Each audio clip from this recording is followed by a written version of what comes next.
warm welcome from my part as well. As you can imagine, it's a very complex topic, and I have to present this in a very limited range of time, and so that's why I don't want to start right off. And before going into details, let me just provide an overview what I'm going to address in this presentation. The content I'm going to present is based on two publications, one published by the donor committee already in 2018, and the other one called Roadmap to High Quality VET will be published in 4 languages in November 2023, so in 6 weeks' time. So what can you expect from this presentation? First of all, I would like to start with some useful contextual framing. Then secondly, reasoning. As the business sector is not engaged in many countries, the question comes up, why should this be changed? Third, what from the perspective of the business sector could speak against a stronger engagement? So what are the main objections? What are counter arguments which you may come across when approaching the business sector? Fourth, the areas of engagement of the business sector can have many phases. So in this part 4, I provide an overview on what can be taken up here. And last but not least, I address a roadmap for change, and in that often there's no lack of innovation, but one of implementation. So I'll conclude with some considerations on how to move from promising ideas to sound implementation. Let me just contextualize this whole issue. The role of the business sector in VET depends on the type of the VET system in a country or in a specific economic sector within the country. When talking about VET in an international context, a quote attributed to William Blake applies. He once said, "Who generalizes generally lies." So situation in countries are completely different within the country and between countries. So it's very difficult to come up to generalizations here. So we have to always look into details to come with good approaches here.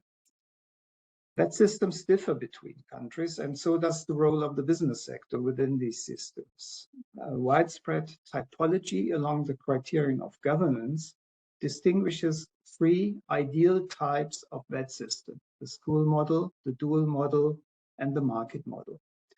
However, these types are still coarse-grained, which made me integrating some intermediate categories between the ideal types and the dual model.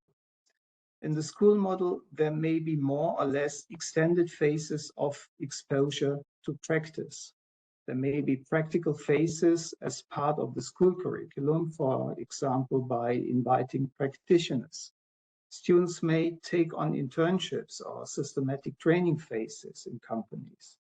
And in the market model, on-the-job training can be enriched with systematic instruction and assessment within or outside the company.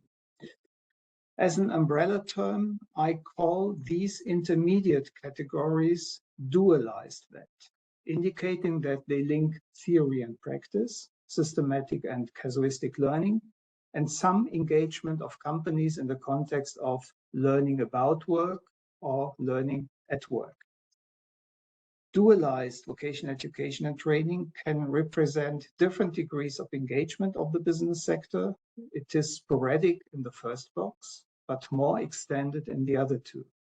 With the market model, it's in its ideal configuration of a pure on-the-job training. The way towards the dual model requires some instructional phases beyond working.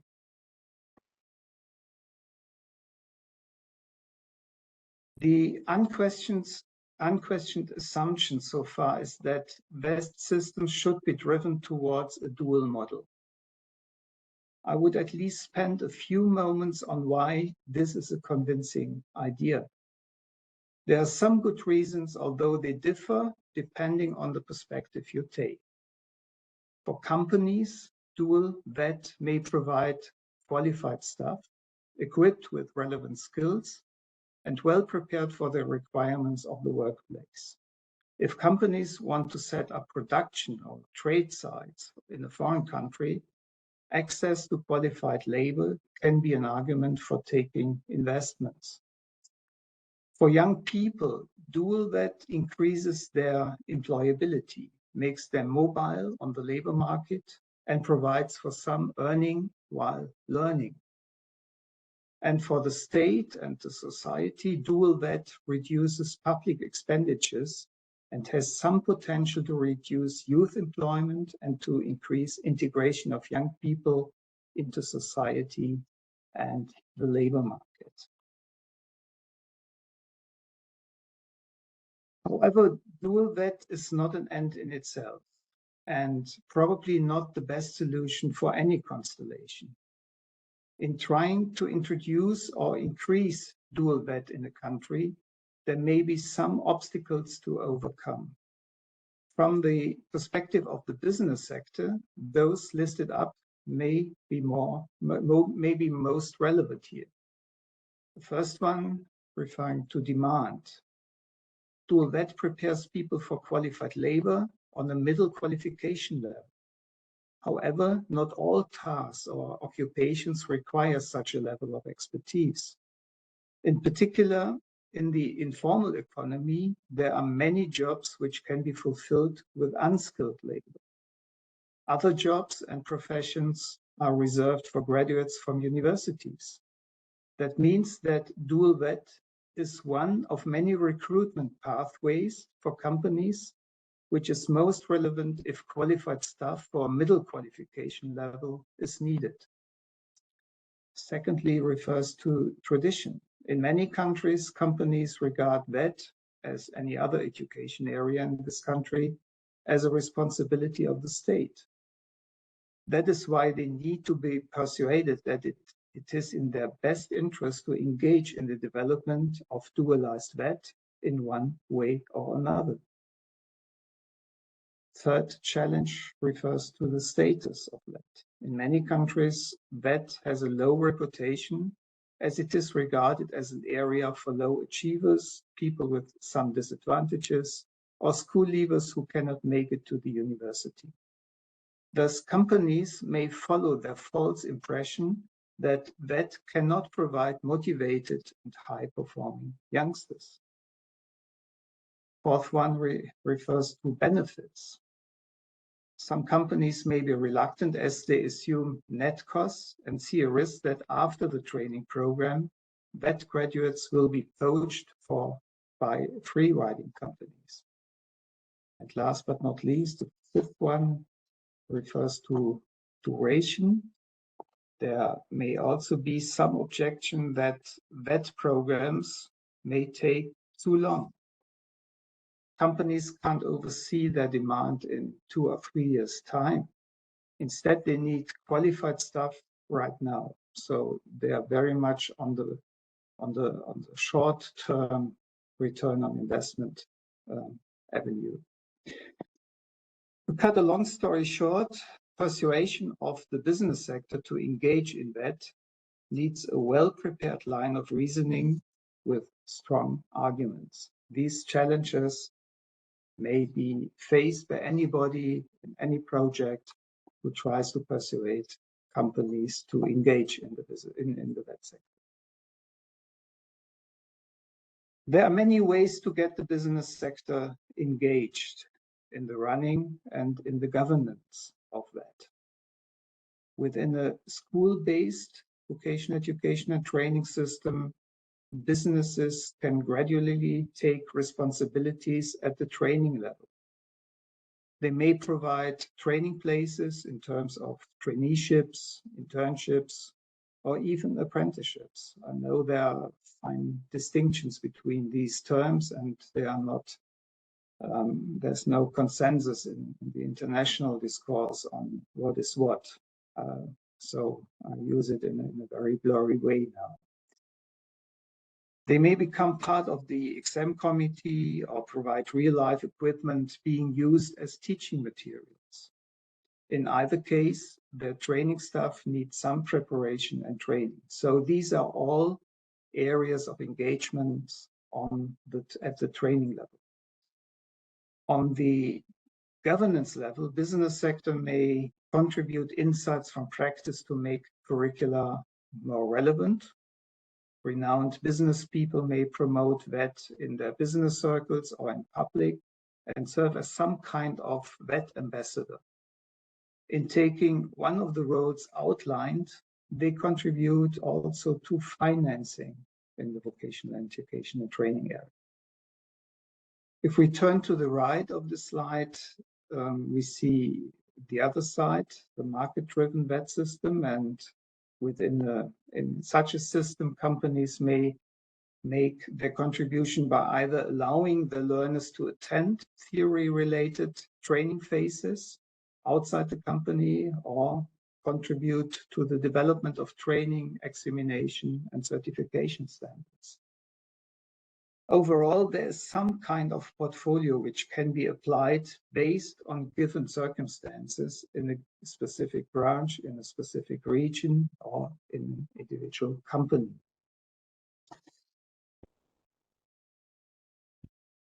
But how to move now from promising ideas to sound implementation? I'm going to address this very complex question from two angles and with two sub-questions. The first one is, how can a complex system such as VET be translated into a framework serving to identify specific focus of change?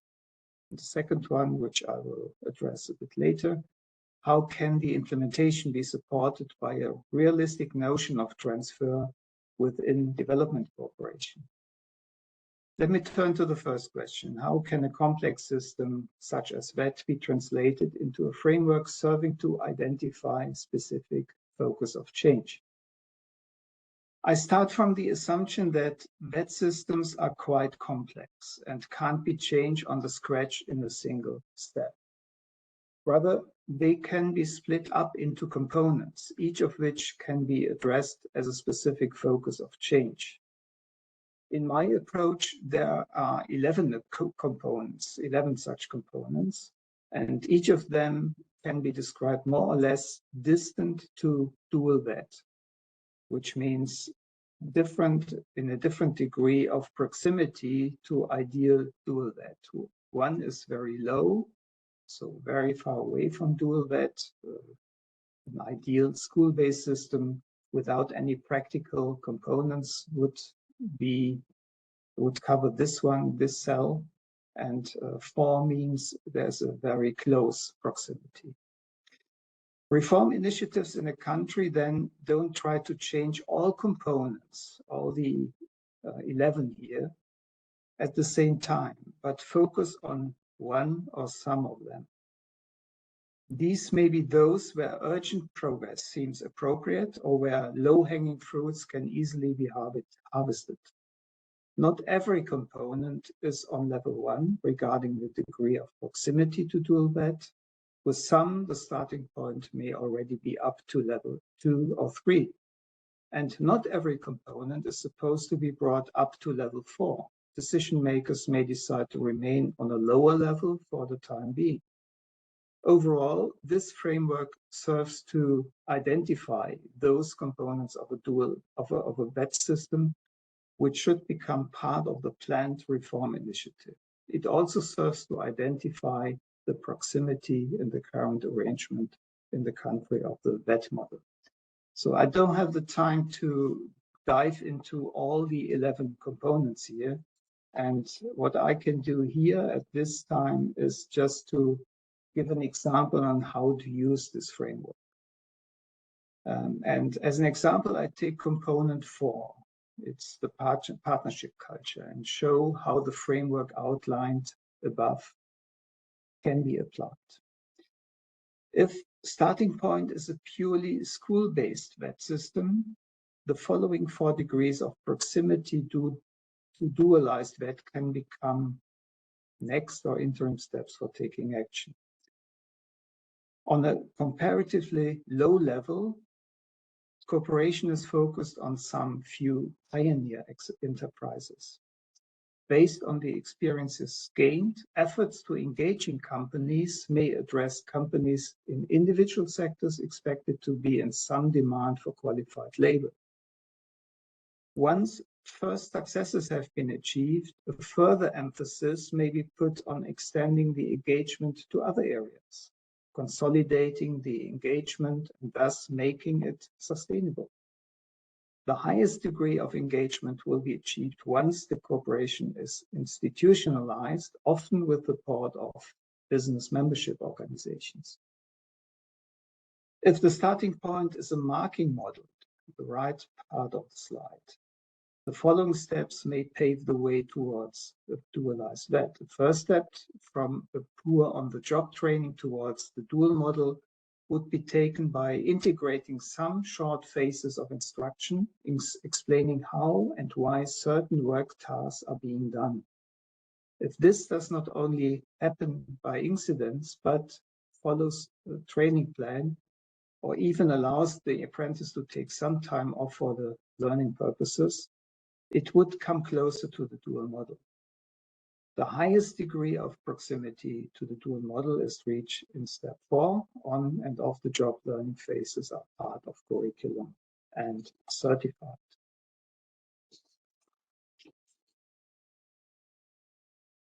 Turning to the second sub-question I introduced earlier on, how can the implementation be supported by a realistic notion of transfer within international development cooperation?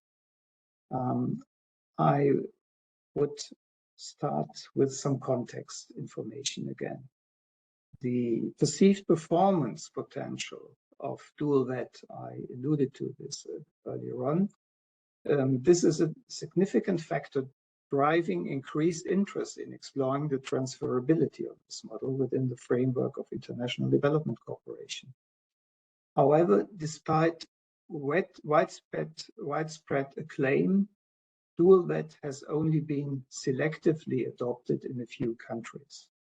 This irony has led to the description of the dual system as an export hit without market demand. Instead, support from countries with long-standing experiences in dual VET don't work along the lines of an export from a donor to a recipient country.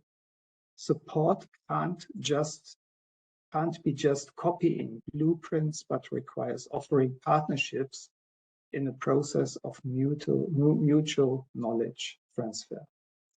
However, if a VET system like the dual training is relevant and compatible with a potential recipient country, transfer processes do not occur through direct replication. Rather, 3 forms of transfer can be distinguished. First one, disseminative transfer. This form involves adding new elements that complement or partially replace existing ones. For example, a country may introduce new occupational profiles by incorporating curricula from another country. Second one is adaptive transfer. In this form, new elements are adopted and adjusted to suit the existing conditions. For instance, work-based learning approaches can be integrated into a school-based VET system and adapted to the existing framework within the cooperating companies. And the third and final type of transfer I would call transformative transfer. This form entails soaking up and assimilating new elements that act as catalysts for transforming existing system and fostering innovation. For example, adopting the principle of social partnership between the state and the business sector can lead to the establishment of consultative and decision-making bodies that bring about significant changes. The development stages for the 11 dualized VET system components summarized in the reference framework I introduced earlier on can be used in a number of ways as an instrument to guide the reform process. As a starting point, we assume that within any country's real as opposed to an ideal VET system, the 11 components will have reached different levels of development. The process model outlined here presents a process for conceptualizing reforms that aim to transform an existing VET system into a dualized VET system. This model operates under the assumption that key stakeholders within the country are committed to developing their VET system and integrates concepts and insights drawn from experiences observed to other countries. The process model consists of 4 distinct phases, as pointed out in the chart. It starts by analyzing the current state of the VET system and its contextual environment. Then, second step, priority areas have to be identified. Third step, transferable experiences in terms of a bench learning process have to be identified. And fourth, then the reform project will be planned. It's still quite an abstract model, but I think it can work quite efficiently. So I come to the end, and let me, without giving a conclusion, let me just come back to studies I was referring to in my presentation. Studies like those I have been talking about can at its best become a tool for approaching things from a different perspective. And I hope that you could gain a fresh look on a couple of things, and if not, prepare your questions and we can try to make you better look what's going on behind the wall. And just at the end, a brief reference to the 2 studies